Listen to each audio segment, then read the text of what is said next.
Installation of cables should follow OPI's recommended cable pattern layout to ensure longevity and best in-bin coverage. If you have any questions regarding cable placement in your bin, contact OPI Customer Care at 1-800-661-1055. Start by determining the location for the cables to be installed. You'll also want to determine the location for the cable node to be installed at this time. Once the proper location's been determined for your cables, on top of the bin, use your cordless drill to drill a 1-inch hole in the bin roof for the cable to be inserted into. Make sure that the hole's drilled vertically to ensure the cable hangs straight.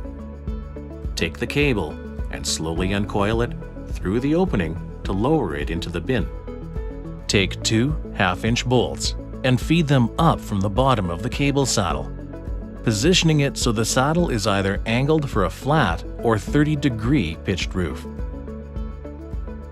The bolt head will lock into the recessed pocket on the underside of the saddle. Put the 2 washers over the ends of the bolts and tighten the nuts to secure in place. Take the 3 3/8-inch self-tapping screws and, using your cordless drill, secure the cable saddle mount to the bin roof. The cable should be flush to the roof sheeting so no water can get under it. If the bin roof sheeting does not allow for a flush mount, simply use some silicone to create a proper seal around the base of the cable mount. Repeat this install process for all remaining cables to be installed.